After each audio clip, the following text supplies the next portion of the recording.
Bonjour, je vous présente aujourd'hui une capsule sur le vermicompostage ou sur le lombricompostage. Nous sommes aujourd'hui au cœur villageois de Val-David. J'ai une équipe qui travaille avec moi, composée de Véronique Proulx, qui est à la caméra, qui travaille avec la coop cultivée Val-David, et Angela Montemiglio, qui sera mon assistante technique. Il y a au moins Micheline Génier. Le sujet pour aujourd'hui, c'est la gestion du lombricompostage, la récolte et l'utilisation. Avant de commencer, je voudrais faire quelques ajouts et corrections à la première vidéo. La compostière que j'ai utilisée dans la première vidéo est une compostière de 21 gallons et non de 21 litres, ce qui représente 80 litres finalement. Et le type de verre, j'avais oublié de vous les mentionner, c'est les verres Esseni Fetida. Ce sont des verres que l'on retrouve dans le fumier. On peut se les procurer facilement sur Kijiji à un prix aussi bas que 20 $ la livre, ou on peut aller faire la récolte dans un tas de fumier frais. Donc, à vous de choisir, si vous voulez choisir ce type de compostage-là. J'ai aussi parlé de pH, et pour certaines personnes, c'est un petit peu ambigu à savoir qu'est-ce que c'est le pH. Le pH, en fait, c'est le degré d'acidité du sol dont je parlais.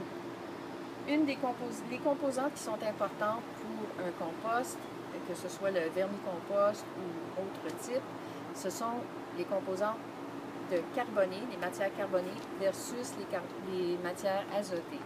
Les matières carbonées, ce sont, au niveau du vermicompost, c'est le papier déchiqueté et le carton déchiqueté. Les matières azotées, ce sont les déchets de table. Donc, ici, on a de la matière carbonée. Puis, dans d'autres capsules, je vous parlerai de tous les types de matières carbonées qu'on peut utiliser ailleurs. Au niveau de la gestion du compost, de la compostière, c'est important que ce soit dans un endroit calme, à une température stable. Ça peut être soit à l'intérieur toute l'année, ou vous pouvez les sortir au courant de l'été, quand la température ressemble plus à une température intérieure. Mais c'est important que ce soit à l'ombre. On peut maintenant parler de problèmes et solutions. L'important, quand on a un vermicompost, ou n'importe quel type de compost en fait, c'est de maintenir un équilibre des matières carbonées et des matières azotées. Et aussi de maintenir un équilibre au niveau de l'humidité. Si on a des odeurs quand on fait notre compost, c'est qu'on a un déséquilibre au niveau de l'humidité.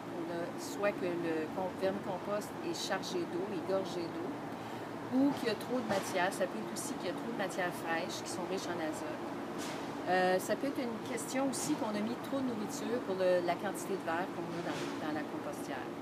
Les solutions, bien, quand il y a trop de nourriture, c'est de réduire la quantité de nourriture qu'on apporte au verre. On peut rajouter des verres aussi pour pallier à ce problème-là. Et puis, quand c'est trop humide, on peut rajouter de la matière carbonée, mettre du papier journal dans le fond de la compostière. Et puis, une autre solution aussi, c'est d'entrouvrir la compostière pour qu'il y ait plus d'air qui passe. Les vers peuvent grimper la paroi. Quand les vers grimpent la paroi, ils laissent un résidu sur les côtés. Ici, on voit qu'ils ont grimpé. C'est la compostière qu'on a démarrée à la première capsule. Et puis, ça a dérangé les vers énormément. Puis, présentement, il manque un peu d'humidité. Je vais rajouter un peu d'eau, pas beaucoup, pour m'assurer qu'ils sont à l'aise là-dedans, parce que ça commençait à être sec un peu. Et puis, je me suis rendu compte que les vers se maintenaient seulement au fond où il y a le plus d'humidité. Donc, ils n'ont pas encore commencé à manger, à consommer ce que je leur ai donné comme nourriture. J'ai attendu 2 jours avant de leur donner de la nourriture, puis ils n'ont pas encore commencé à la consommer. Mais ils sont encore vivants, je les vois bouger. Où je les trouve, là? Ils sont encore très vivants, il y en a encore suffisamment, on les voit ici. Là. Ils sont vivants. Donc ça, c'est important de vérifier on n'a pas du tout nos verres. Une chose aussi que je veux faire ici, c'est que je trouve que j'ai pas mis assez de taillis. Je vais leur en rajouter un peu. Je vais l'humecter aussi. Là, je vais changer un peu.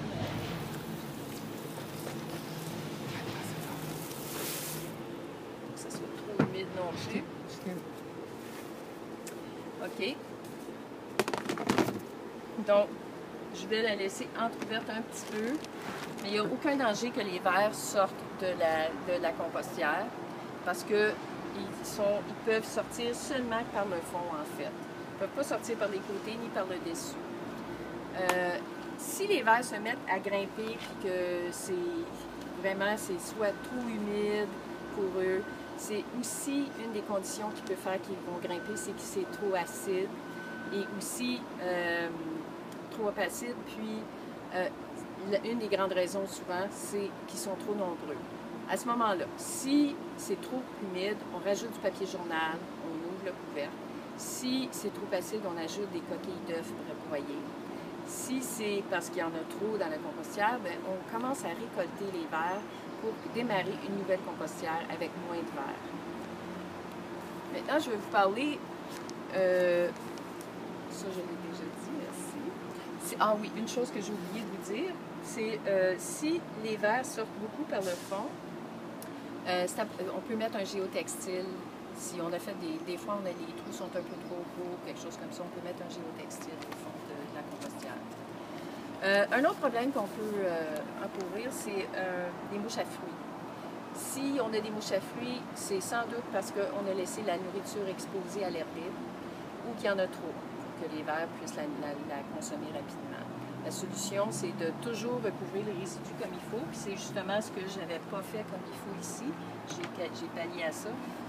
Une autre chose aussi, c'est je le couvre avec la litière, mais en plus, je mets un papier journal humide sur le dessus qui fait en sorte que il n'y a vraiment pas de place pour que la mouche à fruits puisse aller pondre ses œufs dans le vermicompost. Donc, une autre chose que j'ai pensé, qu'on ne mentionne pas souvent dans les cours de vermicompost, c'est le poids de la compostière une fois que la compostière est pleine. Ça ici, c'est une compostière qui est à moitié, elle a 80 litres. Et puis si j'essaie de la soulever, elle est très lourde. Très, très lourde. Donc, moi, je ne veux pas me casser le dos quand je vais travailler avec la compostière. Donc, ce que j'ai fait, c'est que j'ai été m'acheter des bacs de 53 litres. Puis je vais reprendre mes verres, les mettre là-dedans, redémarrer les compostières avec ça. Donc, pour chaque bac que j'avais comme ça, je me suis acheté 2 bacs pour remplacer ça. Maintenant, pour la récolte. Pourquoi vous voulez récolter vos verres? C'est soit que vous en avez trop, ou soit que vous voulez utiliser le compost. Et quand vous utilisez le compost, vous ne voulez pas utiliser un compost qui est plein de verres. Vous voulez les garder, vos verres. J'ai ici un compost qui a été trié. Il n'y a plus de verre dans ce compost-là. J'ai fait ça avec un tamis. On voit qu'il y a une petite plante qui a germé ici. Là. Comme je vous disais, les semences ne sont pas détruites dans un vermicompost. Il y en a peut-être quelques-unes qui vont se détruire. Une autre chose ici aussi, j'ai un écaille d'œuf qui n'avait pas été broyé, qui a juste été écrasé. Fait que celle-là, elle va rester comme ça, elle va s'en aller dans la terre, puis avec le temps, elle va se décomposer, mais les vers ne l'ont certainement pas assimilé. Fait que ça, c'est une méthode rapide. Rapide, mais fastidieuse. Parce que j'ai une petite étape ici. J'ai un tamis comme ça. Je garde le tamis au-dessus de mon compost parce que les vers vont tenter de sortir par le tamis de toute façon. Là, ce que je fais, c'est que je vais me chercher une bonne poignée. Puis je regarde. Puis là, je viens chercher les vers. Puis j'ai mon petit contenant à côté. Mon petit contenant que j'ai ici. Je leur mets un petit peu de compost. Puis je mets les vers là-dedans. Fait que si je voulais donner des vers à quelqu'un, mais c'est comme ça que je procéderais.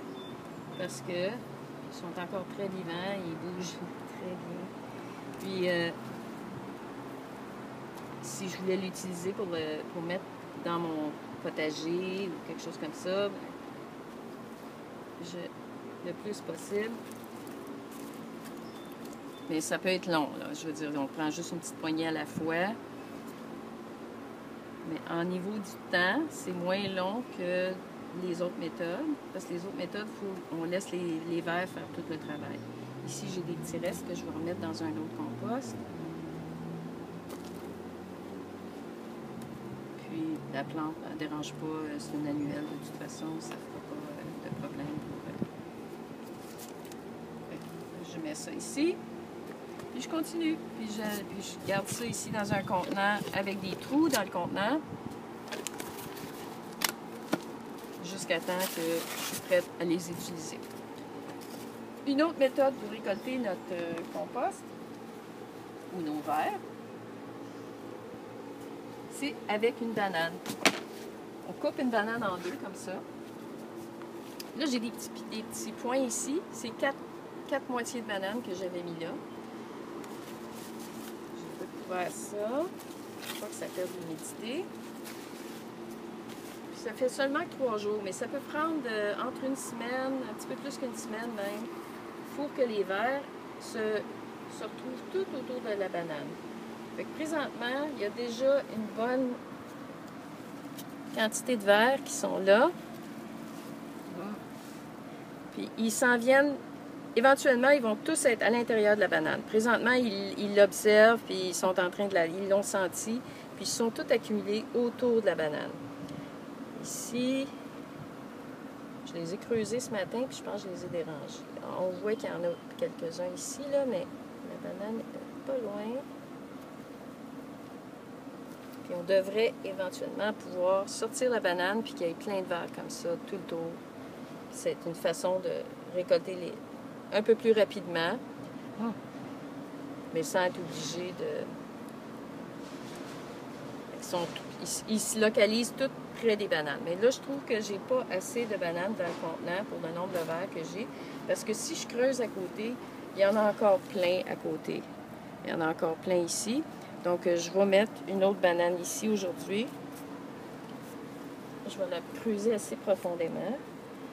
J'ai oublié de m'apporter un autre piquet, là. Pour le moment, je vais la laisser comme ça.